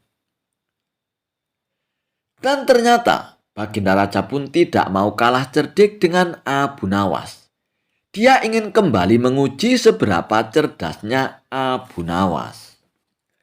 Baginda Raja pun kemudian mengatur para jamaahnya. Kalau Abu Nawas bertanya yang sama saat berkhutbah, maka para jamaah pun disuruh menjawab tahu. Abu Nawas pun naik ke mimbar lagi. Kali ini dia menggunakan jurus yang sama. Abu Nawas sudah tidak tegang lagi. Wajahnya pun penuh dengan senyuman. Dia merasa berada di atas angin. Hadirin sidang Jumat yang diberkahi Allah Subhanahu wa Ta'ala. Apakah kalian tahu apa yang akan saya khutbahkan? Jamaah pun menjawab, tahu. Alhamdulillah. Bagus, inilah yang dinanti-nantikan oleh para pemimpin umat sejak lama. Inilah yang diimpikan oleh baginda Nabi kita, Muhammad Shallallahu Alaihi Wasallam. Maka ditambahkan lagi di sana dan di sini tentang kondisi umat yang mulai maju tingkat peradabannya. Kita berilmu pengetahuan juga tentang kejayaan umat Islam di masa kini dan yang akan datang. Beginilah seharusnya jika kita ingin berjaya. Dan Baginda Raja pun hanya bisa senyum-senyum sendiri. Dia tidak menyangka Abu Nawas bisa seenteng ini lolos dari perangkapnya. Tetapi dia pun senang juga karena para jamaah tidak ada yang tertidur sama sekali. Baginda Raja pun lalu memerintahkan Abu Nawas untuk berkhotbah lagi Jumat depan. Dan kali ini, ia mengatur kalau Abu Nawas menanyakan hal yang sama, maka sebagian jamaah menjawab tahu, dan sebagian jamaah lagi menjawab tidak tahu. Dan Baginda Raja pun merasa bahwa ini adalah jebakan yang paling top sedunia. Abu Nawas pun tidak senang dengan kondisi ini. Ia yakin Baginda Raja pasti sedang merencanakan sesuatu yang tidak disangkanya. Bahkan Abu Nawas sempat berpikir ia ingin melarikan diri dari negeri ini. Tapi pengawasan dari prajurit lebih ditingkatkan. Mata-mata pun disebar di seluruh penjuru. Abu Nawas pun tidak bisa berkutik. Dan tibalah hari Jumat yang ketiga. Abu Nawas pun menjadi khotib lagi dan ia pun menggunakan jurus yang sama. Pertanyaan yang serupa pun dilontarkan. Apakah kalian tahu apa yang akan saya khotbahkan? Dan sebagian jamaah menjawab tahu. Dan sebagian lagi menjawab tidak tahu. Kalau begitu, para jamaah yang tahu silakan memberitahu pada jamaah yang tidak tahu. Abu Nawas pun menambahkan bahwa kita harus menjaga kerjasama sesama umat, saling nasihat menasihati, harus kompak bahu-membahu, mengatasi kedunguan dan kejahilan, saling tolong-menolong, memberantas kejahilan. Yang sudah tahu, harus mengajari saudaranya yang tidak tahu. Jangan sampai tenggelam dalam kegelapan. Dan Abu Nawas pun telah menyelesaikan tugasnya. Baginda Raja pun akhirnya sadar bahwa Abu Nawas memang banyak akalnya. Dan ia pun mengakui kecerdikan Abu Nawas. Jawaban cerdas Abu Nawas ketika ditanya, Allah sedang apa sekarang? Dikisahkan, suatu hari banyak tamu yang berkumpul di istana Baginda Raja Harun ar-Rasyid. Ternyata tamu tersebut adalah para ulama. Mereka bercengkrama dan membicarakan masalah agama hingga urusan negara. Di sela-sela waktu santainya, para ulama tersebut menerima pertanyaan dari Baginda Raja. Adakah di antara kalian yang tahu kira-kira Allah sedang apa sekarang? Tanya Baginda Raja kepada para ulama. Baginda Raja selalu memberikan pertanyaan-pertanyaan unik dan tak lazim. Tidak mengherankan, memang begitulah karakter dari Baginda Raja. Apakah Paduka tidak mempercayai keberadaan Allah? Tanya balik salah satu dari para ulama tersebut. Saya sangat percaya adanya Allah. Dan saya percaya Allah Maha segala-galanya, menguasai segala alam semesta dan alam akhirat. Dan yang saya tanyakan, kira-kira Allah sedang apa sekarang? Tanya Baginda Raja lagi. Para ulama pun saling memandang satu sama lain. Mereka tidak tahu harus menjawab apa. Tidak selayaknya Baginda Raja bertanya seperti itu. Jangan samakan zat Allah dan manusia, kata mereka. Sudah saya katakan, saya tidak menyamakan zat Allah dengan apapun, apalagi dengan manusia. Saya hanya penasaran, kira-kira Allah sedang apa sekarang. Kalau tidak tahu, bilang saja tidak tahu, balas Baginda Raja. Sejenak, suasana pun menjadi hening. Baginda Raja pun teringat dengan sosok Abu Nawas. Apakah mungkin Abu Nawas bisa menjawab pertanyaanku ini? Ujar Baginda Raja dalam hatinya. Lalu Baginda Raja pun menyuruh para pengawalnya untuk segera menjemput Abu Nawas. Bergegaslah beberapa pengawal pergi menuju tempat tinggal Abu Nawas. Tetapi saat itu Abu Nawas sedang tidak berada di rumah. Dan menurut istrinya, dia sedang berada di warung. Para pengawal itu pun langsung bergegas menuju warung, tempat Abu Nawas nongkrong bersama kawan-kawannya. Wahai Abu Nawas, kamu dipanggil Baginda Raja untuk menghadap sekarang, ujar salah satu pengawal. Dengan pakaian seadanya, Abu Nawas pun bergegas ke istana bersama dengan beberapa pengawal istana. Saat tiba di istana, terlihat beberapa ulama sedang berkumpul. Baginda Raja tampak duduk berwibawa di atas singgasananya. Setibanya di istana, Baginda Raja pun langsung memanggil Abu Nawas. Wahai Abu Nawas, kemarilah, titah Baginda Raja. Abu Nawas pun segera menuju ke depan setelah menyapa para ulama. Belum sempat Abu Nawas untuk duduk dengan sempurna. Tanpa basa-basi, Baginda Raja bertanya kepada Abu Nawas. Wahai Abu Nawas, saya mau menguji kecerdasanmu. Apakah kamu bisa menjawabnya atau tidak? Para ulama di sini tidak ada yang bisa menjawab pertanyaanku, Abu Nawas, ujar Baginda Raja kepada Abu Nawas. Wahai Paduka yang mulia, beliau-beliau ini adalah ulama yang berilmu agama tinggi, sedangkan hamba hanyalah orang biasa. Tidak pantas rasanya kalau saya menjawab pertanyaan Paduka yang mulia, sahut Abu Nawas. Namun, jika berkenan, pertanyaan seperti apakah yang Paduka tanyakan?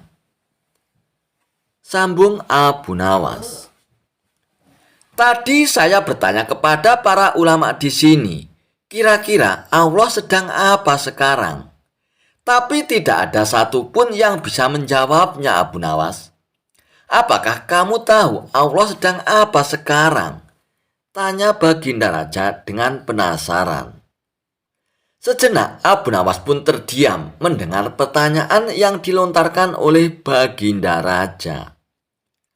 Saya bisa menjawabnya, Paduka, tapi ada syaratnya, ujar Abu Nawas. Dengan sedikit terkejut, Baginda Raja pun menjawab, apa syaratnya, Abu Nawas? Syaratnya adalah saya harus duduk di singgasana Baginda Raja. Dan Baginda Raja harus duduk di bawah bersama para ulama. Jawab Abu Nawas. Baginda Raja pun menuruti permintaan Abu Nawas karena penasaran. Meskipun agak heran dengan permintaan tersebut.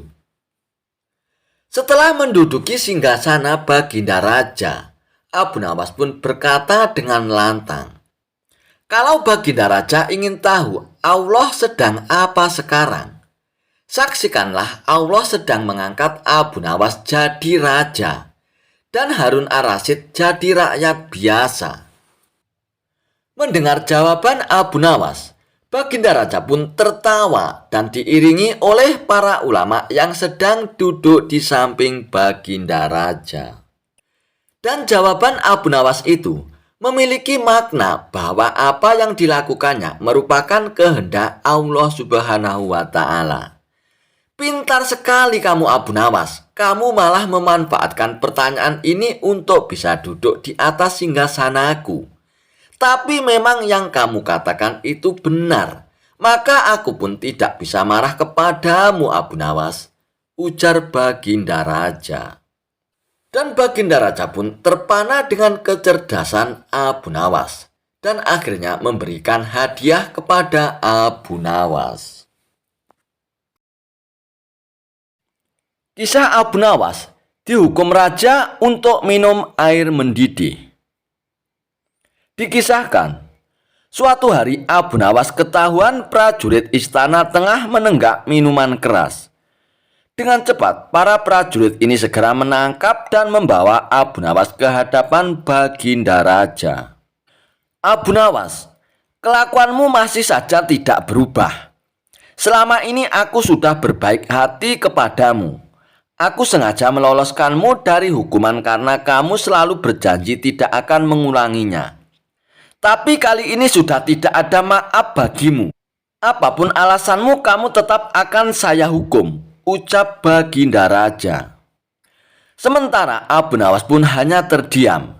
Kepalanya tertunduk tak berani menatap. Kira-kira hukuman apa yang pantas diberikan supaya Abu Nawas kapok dengan perbuatannya? Tanya Baginda Raja kepada penasihat istana. Kemudian penasihat istana pun mengusulkan bagaimana kalau Abu Nawas dihukum dengan cara minum air yang mendidih. Ternyata usulan tersebut langsung diterima oleh Baginda Raja. "Usulmu bagus sekali penasihat, aku setuju denganmu," kata Baginda Raja. Seketika itu juga Abu Nawas pun langsung pucat. Tubuhnya menjadi gemetaran karena sama saja ia akan dihukum mati. "Ampun Paduka yang mulia, hamba mohon keringanan hukuman," pinta Abu Nawas. "Keputusanku sudah bulat Abu Nawas dan tidak bisa ditawar-tawar lagi," balas Baginda Raja. "Baiklah Paduka yang mulia, kalau itu memang sudah keputusan Paduka, saya terima dengan berat hati. Tapi sebelum saya menjalani hukuman, izinkan saya menemui istri dan anak-anak saya untuk berpamitan," ujar Abu Nawas. Sejenak Baginda Raja pun terdiam. Ia heran dengan kata-kata Abu Nawas yang berpamitan. "Maksudmu bagaimana ini Abu Nawas?" tanya Baginda Raja dengan heran. "Begini Paduka, apabila air mendidih masuk ke dalam perut, bukan hanya lidah dan bibir saja yang akan melepuh, tapi semua organ tubuh di dalam juga ikut melepuh. Tidak menutup kemungkinan saya akan mati saat itu juga," jelas Abu Nawas. Baginda Raja pun terkejut. Ia tak menyadari akan hal itu. "Kasihan juga Abu Nawas, tapi masa saya harus menarik kembali ucapan saya? Itu tidak mungkin. Martabat saya sebagai raja akan jatuh," pikir Baginda Raja. "Baiklah Abu Nawas, saya penuhi permintaanmu. Sekarang kamu pulanglah. Tapi besok kamu harus sudah ada di sini," titah Baginda Raja. Abu Nawas pun lalu pamit pulang. Sesampainya di rumah, Abu Nawas pun memberitahukan kepada istri dan anak-anaknya tentang hukuman yang akan ia jalani. "Mengapa Baginda Raja sekejam itu, suamiku?" kata istri Abu Nawas tak terima. "Sudahlah wahai istriku, bila memang ini sudah takdirku untuk mati, aku harap kamu dan anak-anak mengikhlaskan kepergianku," tutur Abu Nawas. Mereka lalu menangis sambil berpelukan erat. Malam pun semakin larut, Abu Nawas masih belum dapat memejamkan matanya. Ia terus meratapi nasib yang tengah dihadapinya. Namun ia terus mencari cara bagaimana supaya bisa lolos dari hukuman Baginda Raja. Abu Nawas pun terus memutar otaknya agar ia bisa lolos dari hukuman Baginda Raja. Tiba-tiba rasa lapar mulai menghinggap di perutnya. "Wahai istriku, adakah makanan yang tersisa untukku?" tanya Abu Nawas. "Saya sudah menyiapkan sop panas di atas meja, tapi sepertinya sekarang sudah dingin, suamiku," jawab istri Abu Nawas. "Sudah dingin? Memangnya kapan kamu membuat sopnya, istriku?" tanya Abu Nawas. "Tadi sewaktu habis sholat isya, ini kan sudah tengah malam, jadi wajar kalau sopnya sudah dingin," kata istri Abu Nawas menjelaskan.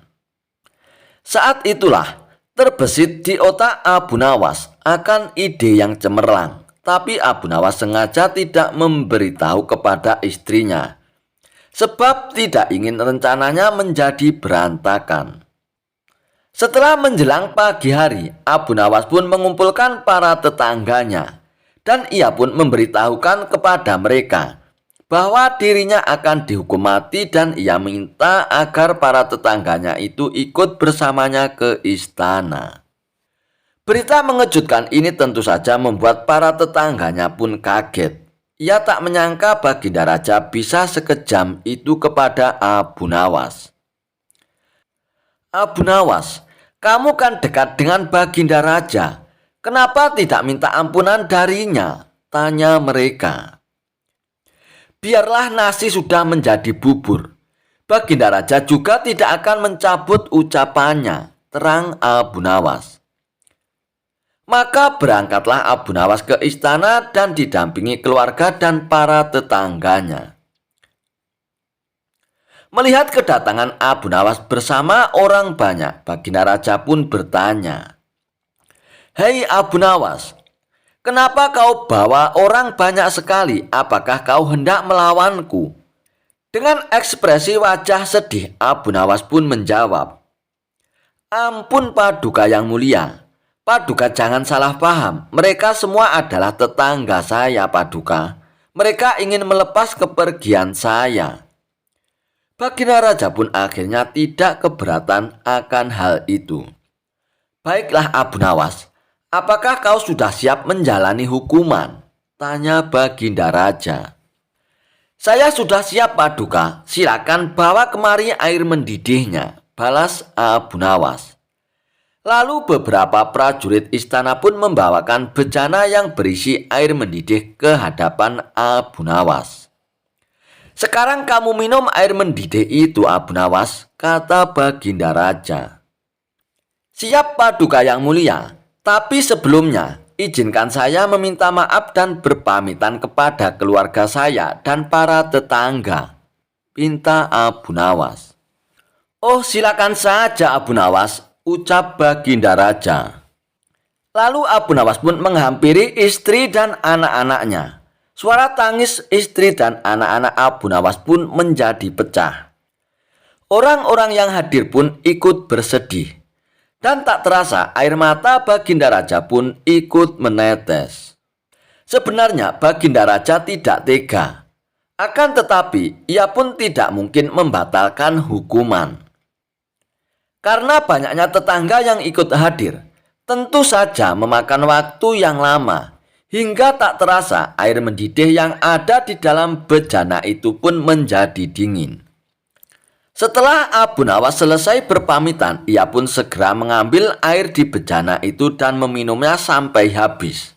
Tentu saja Abu Nawas pun tidak mengalami suatu apapun sebab air yang ada di dalam bejana itu pun sudah menjadi dingin. Paduka yang mulia, saya sudah menjalani hukuman saya. Sekarang izinkan saya untuk pulang, pinta Abu Nawas. Melihat hal itu, Baginda Raja pun menjadi bengong. Hei Abu Nawas, bukankah saya menyuruhmu untuk minum air mendidih? Tanya Baginda Raja.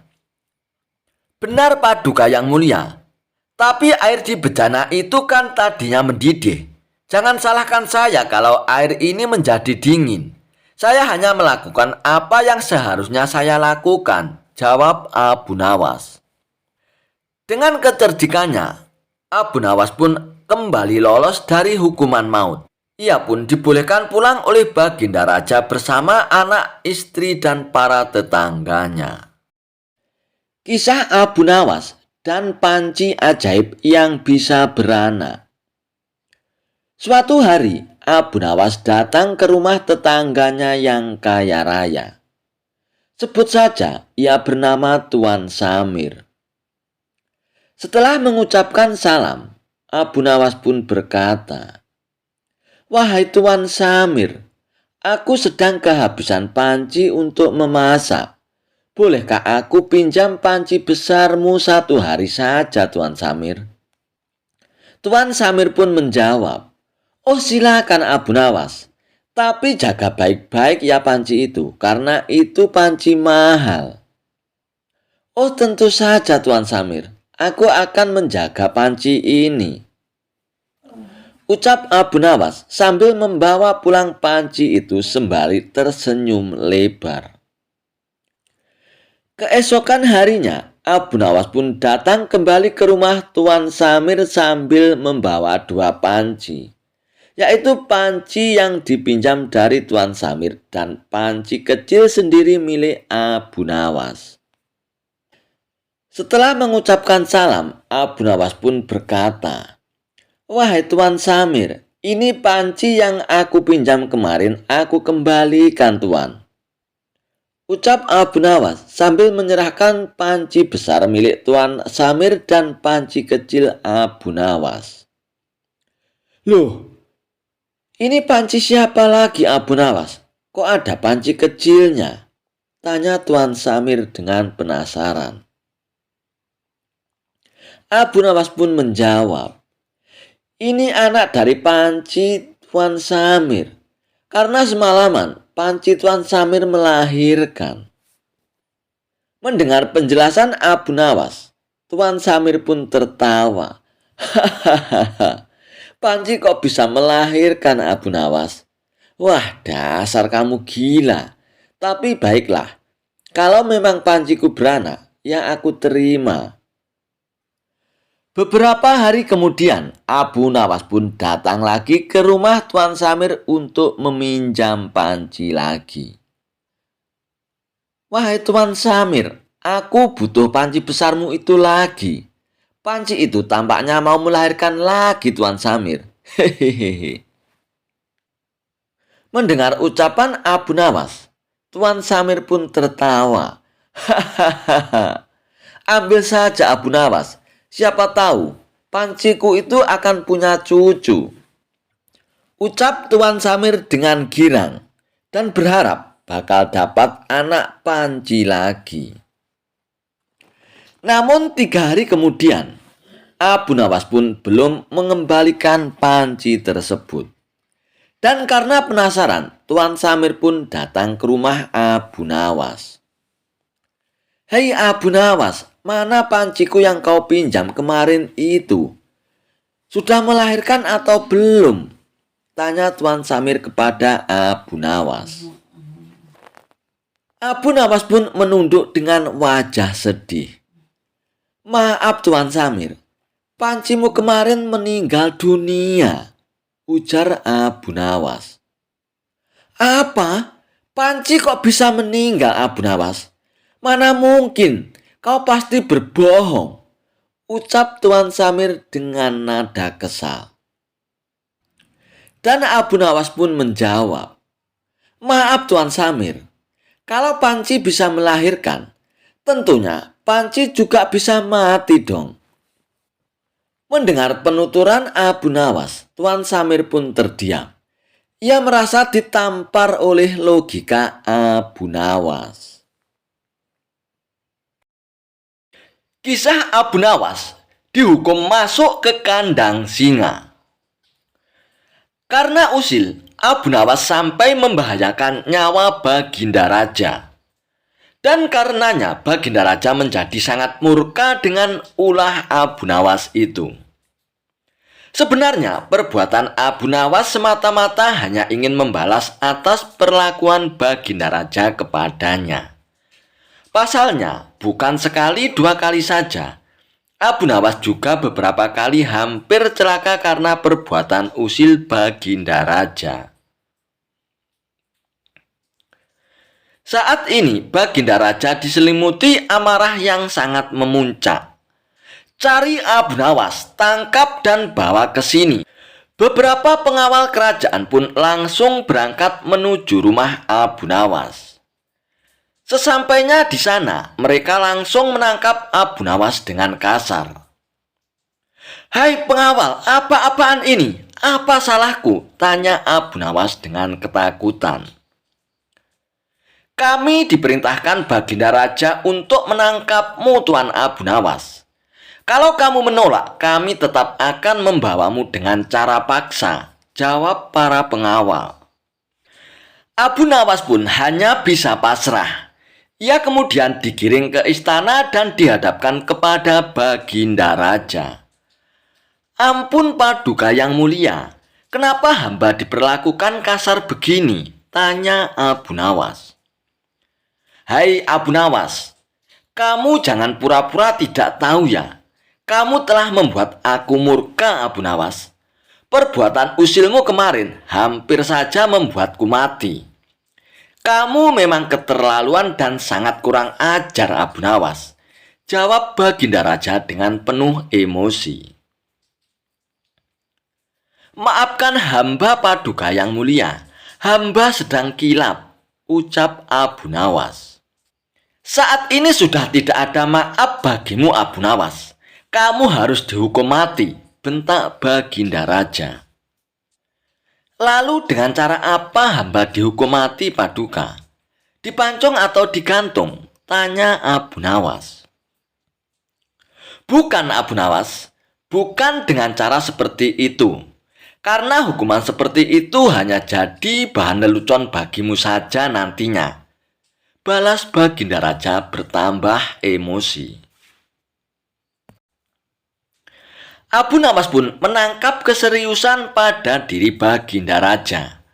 "Sepertinya Paduka tidak main-main. Ia terlihat sangat murka padaku," pikir Abu Nawas.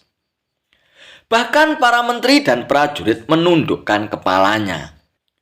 Tidak ada yang berani menatap Baginda Raja. "Hai pengawal, masukkan Abu Nawas ke kandang singa," teriak Baginda Raja memecah keheningan. Para menteri dan segenap prajurit terkejut mendengar perintah Baginda Raja. Karena walau bagaimanapun, Abu Nawas adalah sosok yang baik. Sering berjasa mengungkap kasus-kasus di dalam istana yang sulit terpecahkan. Mereka tidak sampai hati melihat Abu Nawas tewas mengenaskan diterkam singa buas. Akan tetapi, karena ini adalah titah Baginda Raja, tidak ada seorang pun yang berani untuk menentangnya. Lalu tiba-tiba seorang penasihat istana pun berkata, "Ampun Paduka yang mulia, apakah tidak berlebihan hukuman yang diberikan kepada Abu Nawas? Bukankah lebih baik bila Abu Nawas dihukum penjara saja?" Ujar penasihat istana coba membela Abu Nawas. "Kalau kau tidak suka dengan keputusanku, kau boleh ikut Abu Nawas masuk ke dalam kandang singa," penasihat, hardik Baginda Raja. Sang penasihat istana pun hanya terdiam. Ia tidak berani untuk membantah Paduka Raja. Sementara Abu Nawas pun tertunduk lesu mendengar keputusan tersebut. Tubuhnya langsung lemas dan gemetaran. Namun ketika hendak dimasukkan ke kandang singa, Abu Nawas pun berkata, "Ampun Paduka yang mulia, hamba ikhlas menerima hukuman ini, dan hamba sudah pasrah. Tapi berilah waktu hamba 3 bulan. Hamba ingin agar di akhir kematian disibukkan oleh amal ibadah." Mendengar permintaan Abu Nawas, sejenak Baginda Raja pun terdiam. Tidak beberapa lama kemudian, Baginda Raja pun berkata, "Baiklah Abu Nawas, aku kabulkan permintaanmu. Tapi selama itu pula, kamu harus hidup dalam penjara dan kamu dilarang menemui keluargamu." Abu Nawas pun menyetujui syarat tersebut. "Dan kalau diperkenankan, bolehkah saya minta satu permintaan lagi Paduka?" tutur Abu Nawas. "Apalagi permintaanmu Abu Nawas?" tanya Baginda Raja. "Supaya kehidupan hamba di dalam penjara tidak membosankan, izinkan hamba memberi makan singa yang ada di kandang Paduka," jawab Abu Nawas. "Oh, tidak masalah Abu Nawas. Nanti ruang penjaramu bersebelahan dengan kandang singa," ujar Baginda Raja.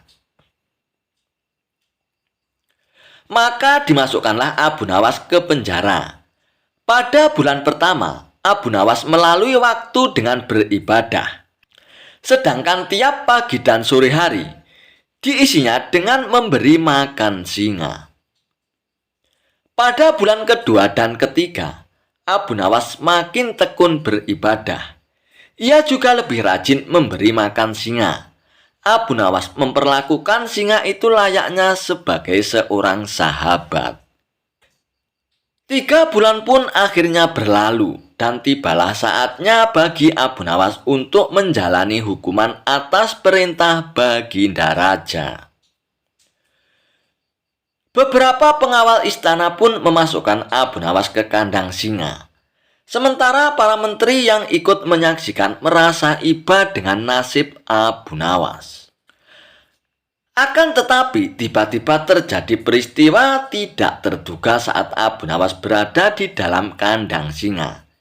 Singa tersebut tidak menerkam Abu Nawas, tapi justru menjilati kaki dan tangan Abu Nawas. Abu Nawas pun membalasnya dengan mengelus-elus tubuh dan kepala singa tersebut. Singa yang terkenal buas ini mendadak tunduk dan menurut kepada Abu Nawas. Sontak saja pemandangan itu membuat mereka yang hadir menjadi terkejut dan terheran-heran. "Abu Nawas ternyata punya kesaktian," ujar salah satu menteri. Dikarenakan singa itu tidak mau menerkam Abu Nawas, akhirnya Abu Nawas pun dikeluarkan dari kandang singa dan disuruh menghadap Baginda Raja. "Hai Abu Nawas, kenapa singa itu tidak mau menerkammu? Kamu punya kesaktian apa Abu Nawas?" tanya Baginda Raja dengan heran. "Paduka yang mulia, sama sekali hamba tidak punya kesaktian apa-apa," jawab Abu Nawas. "Tapi kenapa singa itu tidak mau memakanmu Abu Nawas?" tanya Baginda Raja lagi. "Begini Paduka yang mulia, selama 3 bulan ini, hamba rutin memberi singa itu makan dan minum. Dan hamba juga memperlakukan dia dengan baik. Oleh sebab itulah, hamba tidak dimangsanya. Sebab dia pikir hamba adalah orang yang berjasa bagi dia. Padahal hanya 3 bulan hamba memperlakukan dia dengan baik Paduka. Dia memang seekor singa yang buas, tapi dia tahu balas budi. Buktinya, dia tidak memangsa hamba. Sedangkan Paduka sendiri, bertahun-tahun hamba mengabdi kepada Paduka dan berjasa bagi istana ini. Tapi hanya karena satu kesalahan, Paduka begitu tega menjatuhkan hukuman mati kepada hamba." Tutur Abu Nawas menjelaskan. Mendengar penuturan Abu Nawas, Akhirnya Baginda Raja pun menyadari akan kesalahannya. "Maafkan aku, Abu Nawas. Aku telah berbuat kilap kepadamu. Baiklah, sekarang kamu boleh pulang. Dan ini ada hadiah uang untukmu, Abu Nawas. Terimalah sebagai rasa terima kasihku karena telah menyadarkanku," ucap Baginda Raja. Berkat kecerdikannya, Abu Nawas pun akhirnya kembali lolos dari hukuman mati.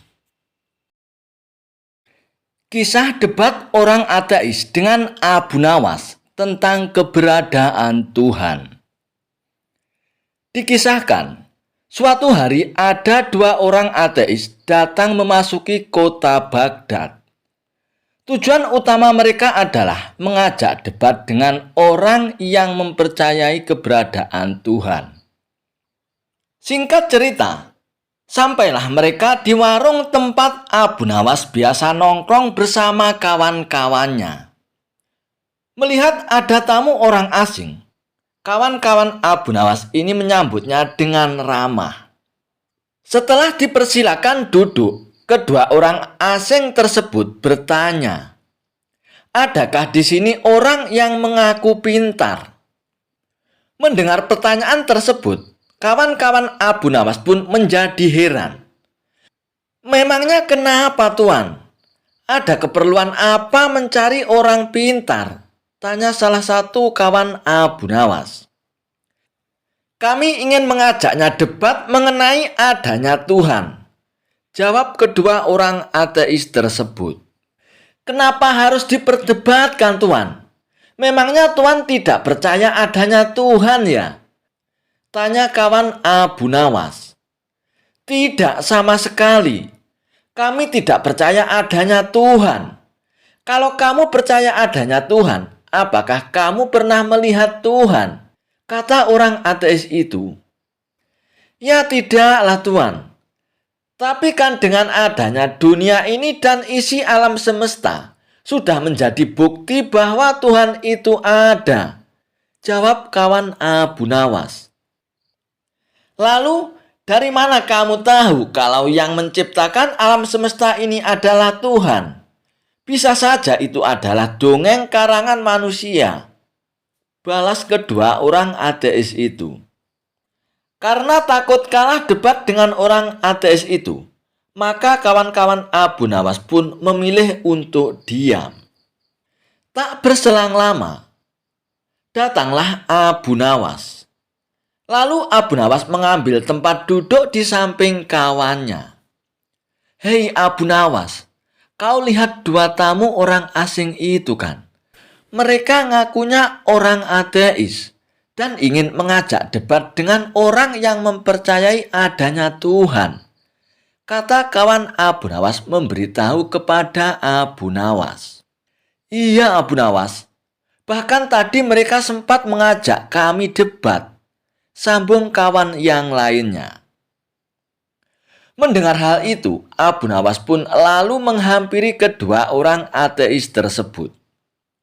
Lalu ia pun berkata, "Maaf Tuan, saya hanya ingin menyampaikan kalau memang Tuan tidak percaya adanya Tuhan. Itu adalah hak Tuan. Tapi tolong jangan mempengaruhi penduduk sini Tuan," kata Abu Nawas. Bukannya merasa bersalah, kedua orang ateis itu malah mengajak Abu Nawas untuk berdebat. "Kalau kalian memang percaya adanya Tuhan, kenapa kalian tidak bisa membuktikannya?" balas orang ateis itu. "Baiklah, aku terima tantangan kalian. Apa yang ingin kalian tanyakan?" balas Abu Nawas merasa kesal. "Bagus, begitu dong.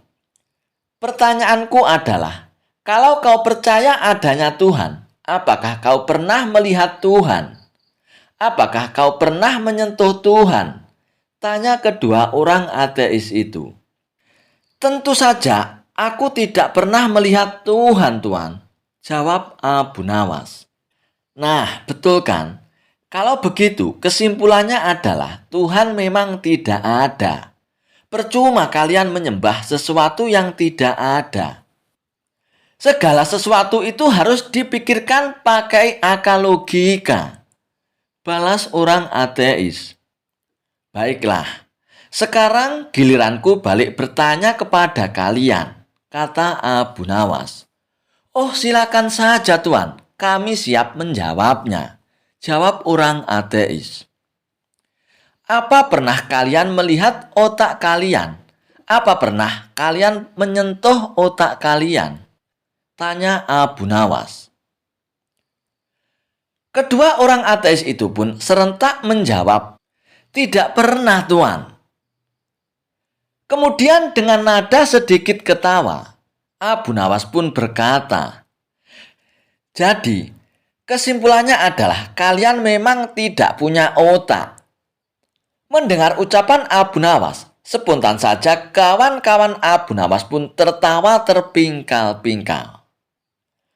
Karena tak ingin dipermalukan di hadapan orang-orang, kedua orang ateis itu pun kembali bertanya, hai Abu Nawas, katanya Tuhan kau itu maha tahu. Tentunya dia tahu dong kalau manusia akan berbuat kesalahan. Terus kenapa dia tetap menciptakan manusia?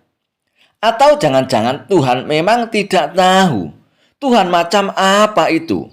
Ledek kedua orang ateis. Oh, mengenai hal itu ya.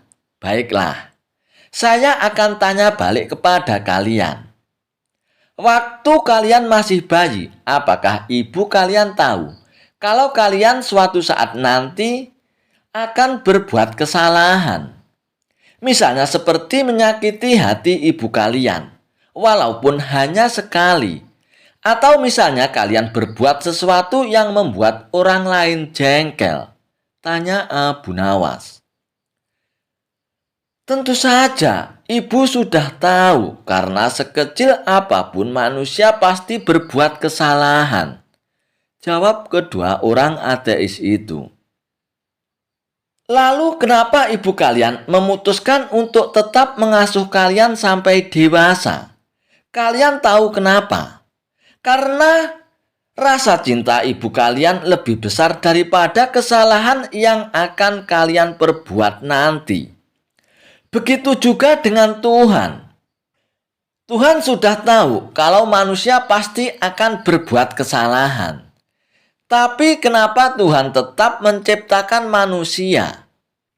Dan jawabnya adalah karena cintanya Tuhan lebih besar daripada kesalahan yang akan manusia berbuat. Dan Tuhan akan mengampuni kesalahan manusia selama manusia mau bertaubat. Jelas Abu Nawas. Setelah mendengar penjelasan dari Abu Nawas, kedua orang ateis tersebut hanya terdiam. Mereka pun akhirnya mengakui akan kecerdasan Abu Nawas.